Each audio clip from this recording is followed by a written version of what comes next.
something has arrived and I'm quite excited about it. So let's get into it.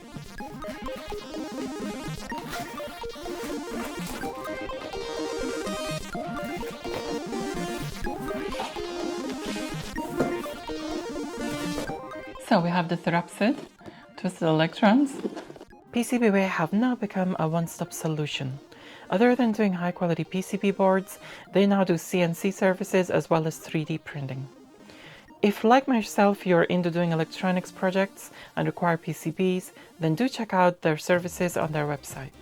Let's see what we get in here. Power adapter and the TherapSID itself. And something here, which I'm not sure what that is. It's sort of wooden block thing. I'm not sure, it must be some use of something. There is an Allen key here.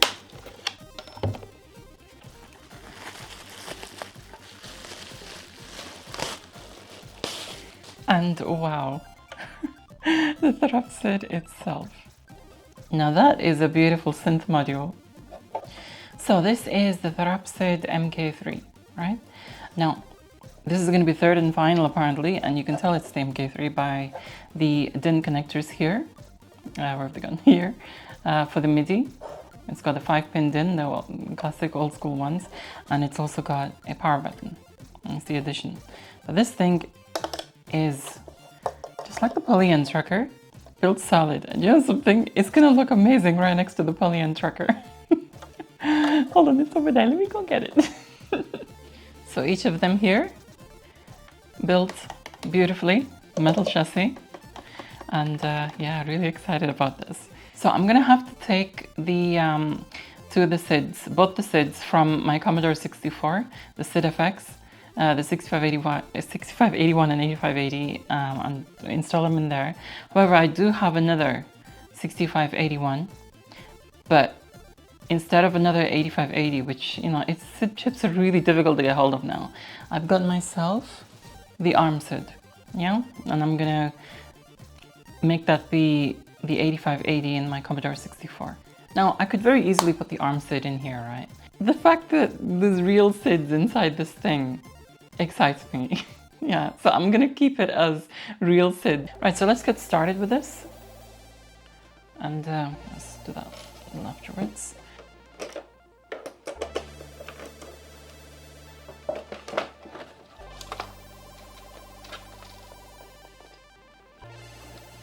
Alright, so SID FX, let's take the SID chips out of here.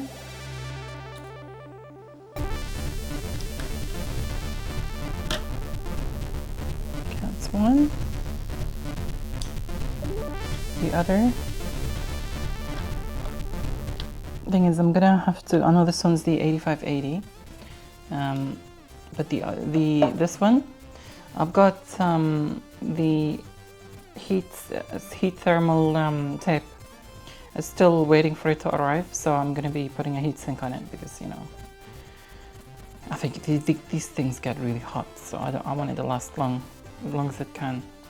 So yeah, that's gonna have to, I'm gonna have to replace that with find SIDs later on for this.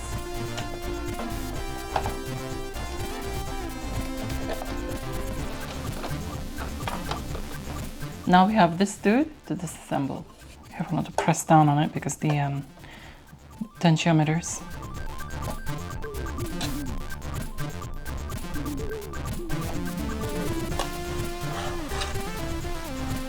Right, so we have here two SID sockets, SID 1, SID 2, right? SID 1 is going to be 6581, SID 2 is going to be 8580, in the order of their age.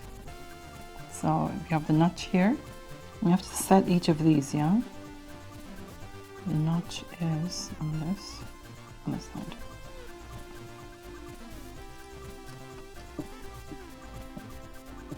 Now then, according to this sheet, right? This is the position for 6581 and 8580, right?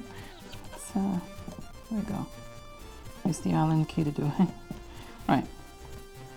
So, 4, 5, 6 will be on the other ones. Up. So, 4, 5, 6.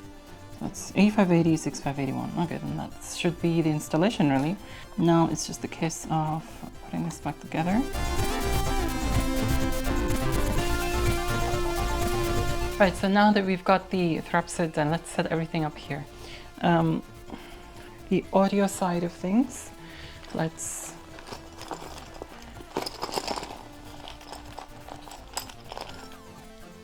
connect the outputs of the SID. By the way, the reason why this has inputs and outputs for each SID is because you can actually run audio into this and run the audio through any of the SID filters. Yeah, so any filters of the SID. And that's like, you know, quite exciting as well. I want to try that. And the output's just to like a standard speaker. You can actually, you know, the one thing I love about the Yamaha Reface series is that they've put an aux in on this. The speakers are really good on this, so you can actually use this as a speaker system. Now I have to say a huge thank you to you, Yamaha, for doing that, for having an aux in on these Reface, because it's just come in so handy in multiple situations when I've needed. But this time, the reason I'm doing it in external speakers because later on I'm going to be using this as well as the external speakers. That's how the aux in, I mean. So I'm going to need two inputs, one for the Polyend tracker and one for the... Now one thing I love, which Twisted Electrons have done, is use the old 5-pin DIN MIDI cables, sockets, in the MK3 and added a power switch. Now thank you so much for doing it. I know it's something I complained on the Soundcraft mixing console, and obviously you're not gonna have to listen to me and done it, but you know, still thank you so much. Power buttons help. Right, so MIDI in, blue, MIDI out. I mean, you don't need to always connect MIDI in, both MIDI in and out. If you don't need MIDI out from there going into this, you don't need to control this in any sort of way, then you know, you could just omit the MIDI. I sometimes just use one. I mean, for the Amiga I just use one because Soundtracker unfortunately does not have MIDI out, only MIDI in. And first ever turn on. You can hear it. The SID.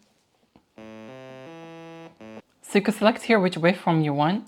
Voice 1, voice 2 or 3. Oh, it's so nice to have these as like physical potentiometers. Okay, so here I am 24 hours later, and I've written a track using the Polyend tracker for the TherapSID, like strictly for SID. And there's no other samples or sounds or anything like that used. And that was quite a challenge. If you remember when I first got the Polyend tracker, that was, you know, within a few hours I wrote a track, and that was Mirrors. Now my approach is just do it, you know, just to learn it, just do it, full immersion, you know, and that's how I kind of did it with the TherapSID as well. Now firstly, just to explain my setup really quickly here, I've got the Yamaha Reface CS going into the Polyend tracker, which is going into this. So it's like daisy chaining. So you can, you know, if I play a track on here, it will play through here, within the instruments assigned here. If I play something on here, it'll also go through here. So yeah. Right, okay, so just to quickly show you, this is the basics. Voice 1 going all the way across, voice 2 going all the way across, voice 3. So all these are controls for the voice. So just to kind of like break the controls down for you. This is all the LFO section. This is the filter section. This is the arpeggio section. So this bottom sections. So now let's talk about the voice modes first, right? So you have unison, which is what it's on now. You can only play one note at a time. So you either play that one or that one. And you can also even put a glide on it if you want. Glide is essentially portamento. To change it to paraphonic, right? Just this voice button, you can see PA, right? That's gone paraphonic. Now then, if you select that back on, you cannot do the others. So what it's doing now is it's joining all these up into just that, so you can take more than one at once. So to take it back into unison mode or monophonic, you do that and it says off, which is off. And you can control each voice independently. Now each voice is assigned to a MIDI channel, right? By default, the master, which is what you hear, is on MIDI channel 1. But then you have voice 1 on MIDI channel 2, voice 2 on MIDI channel 3, and voice 3 on MIDI channel 4. It's shifted down because the master is taken 1. So that's what it's normally, and the output is 1. So that's what it's normally. You can change these settings on the TherapSID tool, which if you connect it via MIDI to your computer, you've got this browser tool, which, you know, it'll link to your MIDI once you install the browser plugins and all that. So, you know, you can actually change the setup if you want it, but I'm happy with how it is. Now, when you're in this mode, you can actually access the arpeggio.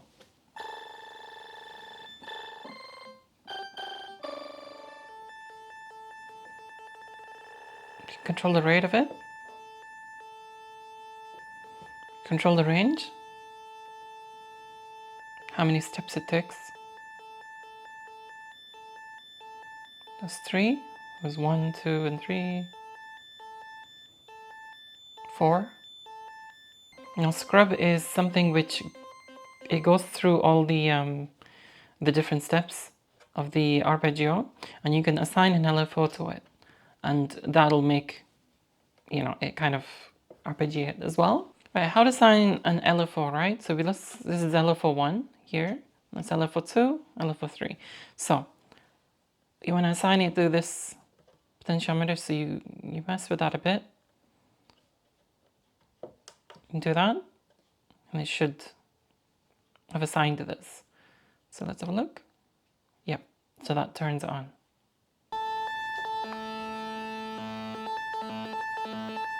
So it's assigning that, you can see.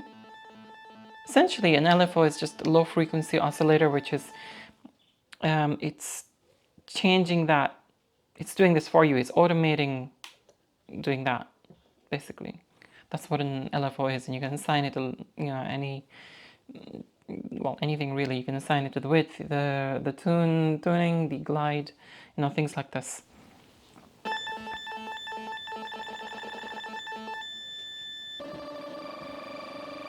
You go even crazier with that.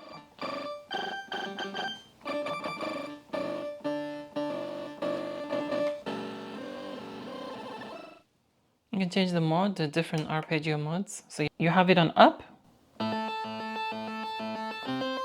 So you can see they're stepping up. Change the mode to down. Here it's going down. UD, which is up down. Then you have random. Then OC, which is octave. So you have TR1, which is trill 1, and this is like messing around with semitones. Trill 2, which is another semitone one. And then you have off again, so you have like a few of these. And you can make it crazier with the scrub and the LFO, you know, it can add an extra to it. So you got a lot you can do. I just need to learn how to sort of, if you can do these with individual voices, when you're using MIDI, I'd love that. Yeah, if you can do that. If you can just have one of the voices being arpeggiated and the other two, no.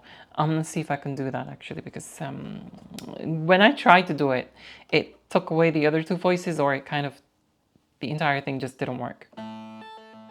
Okay, so let's turn that off for now and go through the FAT modes, which, to access the FAT modes, so it's in monophonic, right? You can only access 5. So you have F1, right?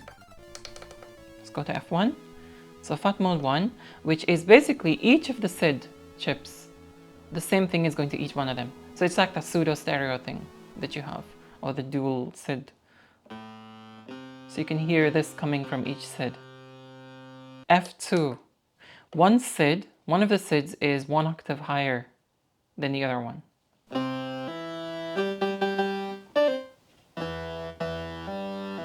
So you can difference F1. F2. So you can hear one of the SID chips is one octave higher than the other one. So Fat Mode 3, right? That is when the two SIDs are slightly detuned from one another, right? So you have this effect when you have it in on headphones or even. It's kind of an interesting stereo effect. You can hear it's like slightly out of phase. Now that's slightly detuned. Now F4, Fat Mode 4, is this bit more out of tune. It almost sounds like a honky tonk. Now, Fat Mode 5 is the polyphonic mode, right? Now, with paraphonic mode disabled, it's on unison or monophonic right now. And with that, you can play two notes at the same time. That is through each SID. So with paraphonic mode on, you can play 6 notes at once. With when it's unison or monophonic, you can do 2 notes at once only. But I think with the unison, you've got more control over the voices. Essentially, you sacrifice something to gain something. It's how programming was on the early vintage computers. I created it using F5, right? Because you can do 6 voices, 6 notes at once, right? So I can use 6 of the tracker channels, yeah, on the Polyend tracker. But the thing is, with the F6, it's only available on paraphonic mode. So let's change it to paraphonic mode. Keep it there. You have PA. Now 6. Now you can only play 3 notes at once.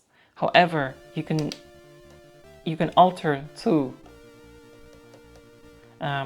voices. Yeah, so you can have a bit of a variance, but you'll only get 3 channels. So I could only use 3 of these Polyend tracker channels, right? As opposed to F5, where I can use 6 channels, but I can only alter voice 1. I couldn't literally all the it's like having making the entire track, the chords, the leads, the beat, bass, whatever you want to put on it, all with one single instrument, right? So when you put it on F6, it gives you at least a second instrument. However, it takes away 3 channels. Three notes. So you can only use 3 tracks. Basically, takes away. So you can only have 3, and you can change.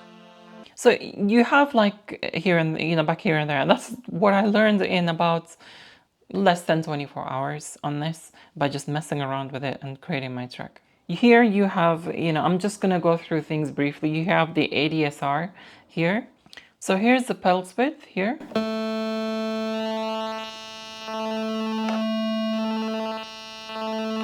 Now what you can do with that, right, with this LFO is assign, like if I have to do this manually.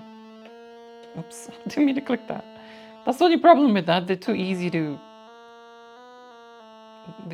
turn. Now an LFO is basically an extra hand doing that for you. Think of it as that. So to assign LFO to this, move that around and press the actual chain button, right? So that's linked to that, hopefully. So if you, just to check, if you move this and it disappears, and you do that and the light comes on, that means it's assigned to this. So now if I were to press something, so it's doing it for you and how.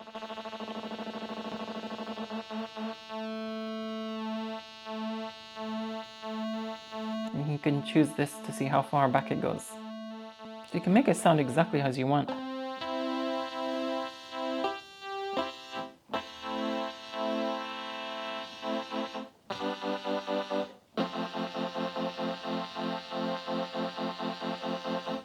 You can change the different type of LFO, right? So this LFO is currently running on a sawtooth, right? So it's going up and down, so it's going like that. You can make it go square wave.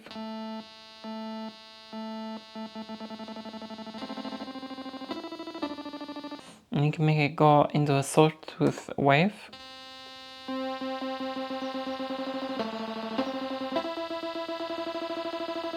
can do noise, which I'm assuming is random. So I wish to play my track mod 5. So it is on paraphonic. So let's begin.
I wanted to create SID music, right? And I'm good with the tracker and everything, right? But the Messiah cartridge, it's a sequencer. And as much as, you know, I'm all for that, it's not my way of creating music. It never has been. Many of you out there, you love sequencers. That's good. Power to you, you know. But I don't know. I'm a tracker girl, right? And I always have been. And I cannot imagine myself creating, I mean, I have used a sequencer. I've used Reaper before, just to try it out with a couple of tracks, and it just doesn't feel right to me, if you know what I mean. I know that old SID programs are kind of like tracker-ish based. They look tracker-esque, you know, you put your values in there. I just don't know how to use them. Right, it's just, I think it's just a matter of learning. They're not the most easiest to kind of pick up, if you know what I mean. They tend to be for programmers, which is, I know for somebody who's into trackers, right? I don't have like a background in programming. My mind is more like creative and artsy and visual and everything, right? But I suppose that's a mystery of life because I'm useless at programming. I have the utmost respect for you guys out there who are coders and programmers who have created all these games and all these demos. I've done nothing like that, yeah. And you know, whatever platform it is. Yeah, I've not been able to find any way to kind of create actual SID files, but at least now I can create music with the SID. And ever since I've known the SID chip, which is like a good decade now, yeah, I've been wanting to kind of have a MIDI device with the SID in it. Well, exactly like this really. So this is kind of one of my dreams come true.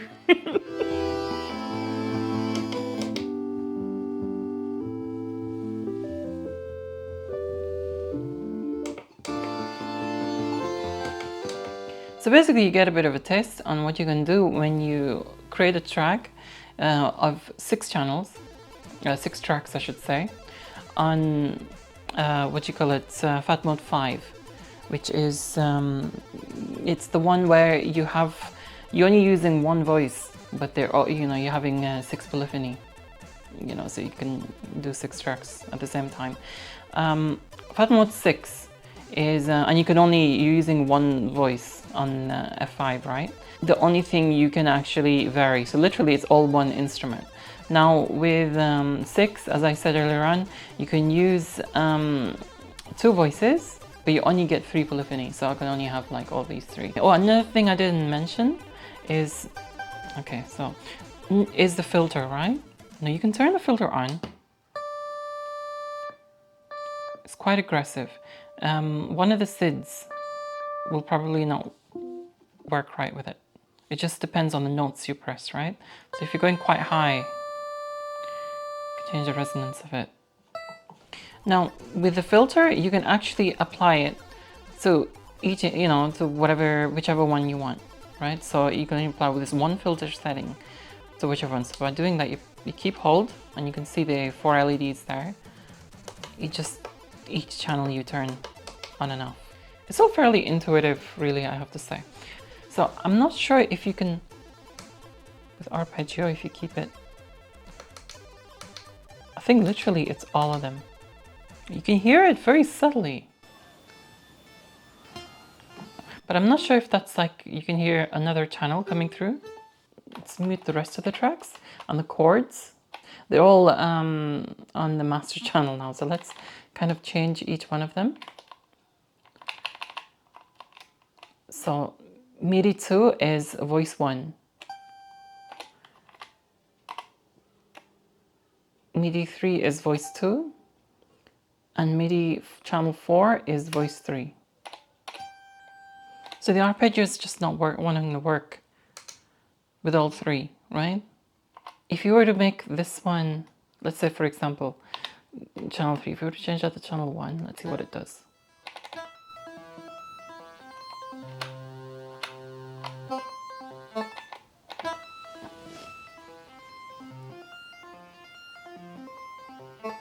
It only seems to be able to do one thing at once. So I'll make the arpeggio of the actual chord itself, all the notes in the chord. So if you were to take the rate high,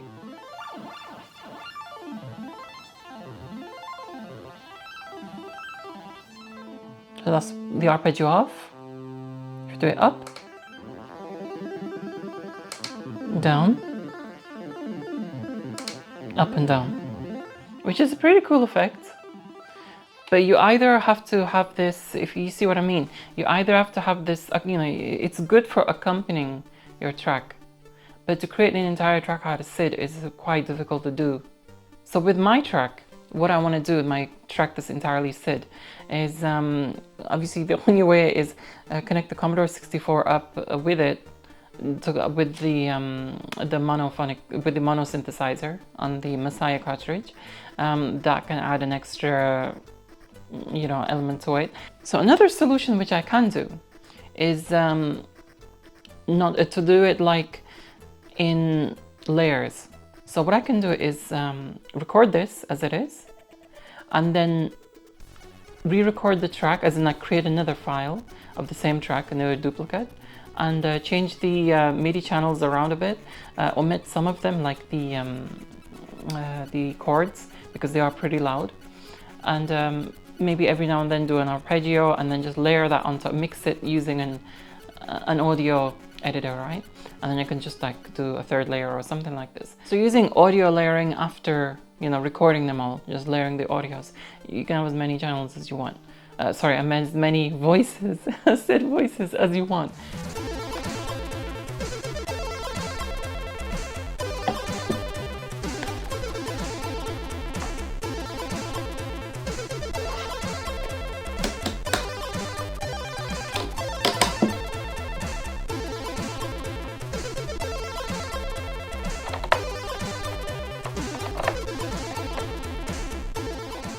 Okay, so I've got a plain sound, just going through that. I wanna... Okay, so now you can hear that going through the TherapSID, coming from the speakers. Ah, so it's going through the SID filters, basically. Ah, okay.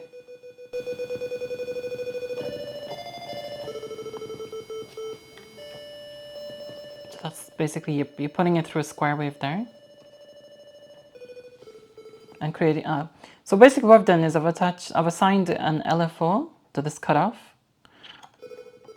And I've made it, make the LFO go on off like a square wave, rather than that.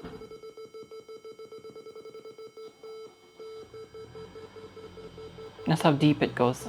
So basically you have the LFO here, right? The depth of it, the rate of it, it's how, imagine my hand is LFO. Yeah. It's like the rate is how fast I'm turning this dial, right? the depth is how far I'm turning this dial. This is basically, that's all an LFO really is. So it's like something doing it for you rather than you doing it yourself. Yeah, I'm getting RSI. So you can make it go really deep, which doesn't sound that great because the actual one, if you take away the chain,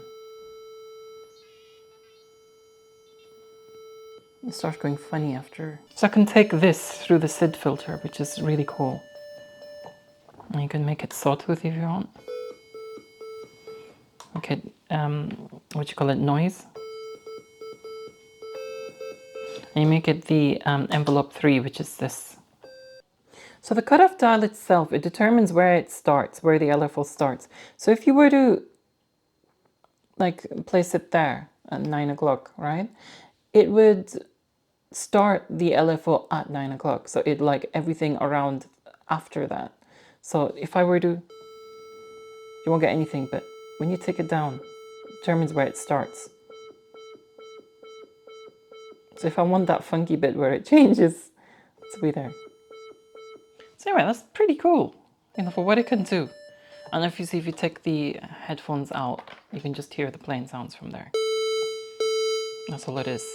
Whereas on there, it's running through the... That's coming from these speakers, by the way. If I always turn these speakers off by plugging in the headphones, and then when I put that volume high, it goes through there. So you could do that with like even your own music or something like that. So that's very interesting. You know, I'm trying to find creative ways to kind of to add some interest to the new track I just did. You know, on the completely on the SID. I'm gonna obviously do that layering thing, but I wanna mess with the filter as well because I've been a bit shy about using the filter. Okay, so I wanna try having a go at this ACID thing, right? I'm curious about it. I've not tried it yet. I've just been messing around with this thing since I got it. Trying to create my own tune on it. So MIDI out goes to MIDI in. I've got my Focusrite 4i4 here. The MIDI out. I want to say thank you so much Twisted Electrons for implementing the actual 5-pin DIN MIDI on this. I love that. Yeah, just I've said it earlier on and I've said it now. I just love that because everything else uses that, and I use these leads a lot, and I'm just like, I know I have to use the adapters for the Polyend tracker, you know, for MIDI, and yeah, and there's no choice because it's very slim as it is, and there's no way to put 5-pin DINs on it. But it's just nice not to need to use adapters and just plug it straight in. You know which SID I'm looking for. The cheese one. Focusrite, Scarlet.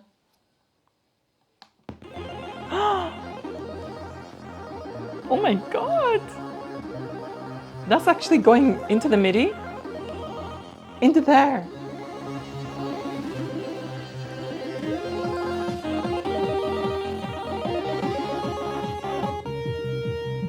Oh wow, you can control it in real time.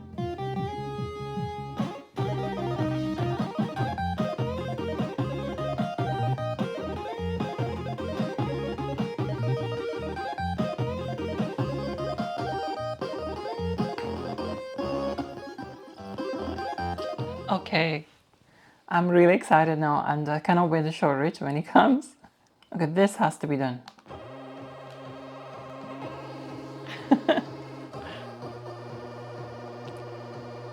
You can see here the filter lights.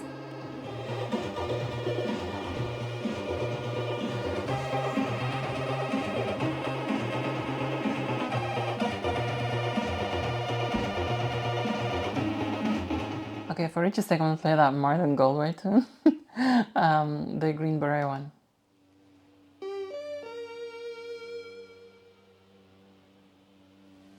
There you go, Rich.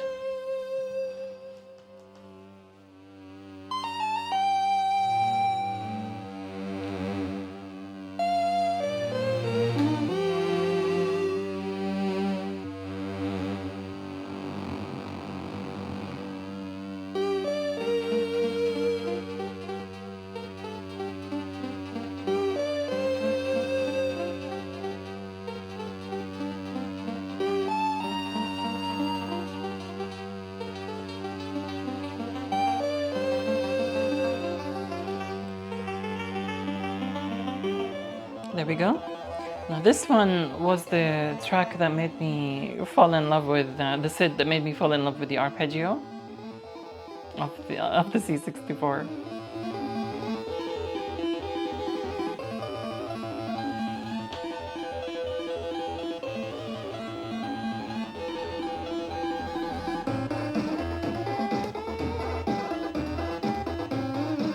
In fact, you could change all this stuff, it's really cool.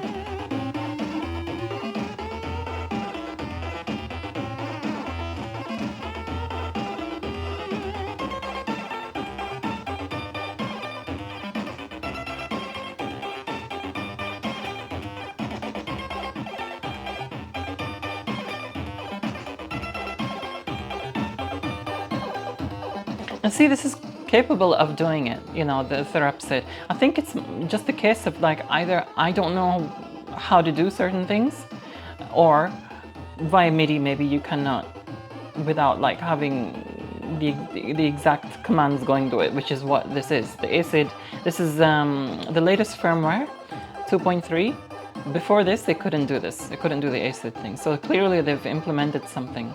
I'll put this down a bit. Clearly they've implemented something here that you can like receive SID, and they've worked on it. So yeah. Okay, I think Rich and I are gonna have a lot of fun with this because he's crazy about SIDs just as much as SIDs and mods just as much as I am. And yeah, this is gonna excite him. He doesn't know I can do this, by the way. So, thanks so much for your likes, your shares. Do leave your thoughts in the comments below. Don't forget to check out my other videos and do subscribe for more. Also, I do more than create videos, so for more content, don't forget to check out my website as it contains all what I do.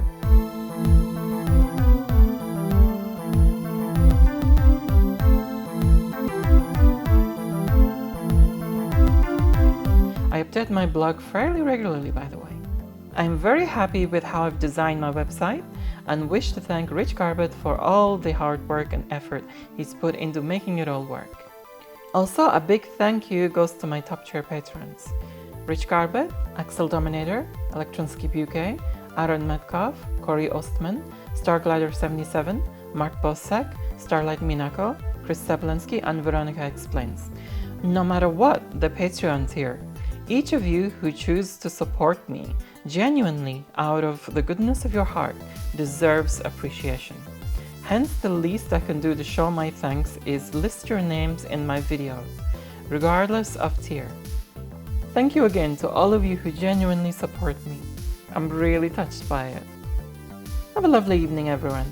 Until next time, adios!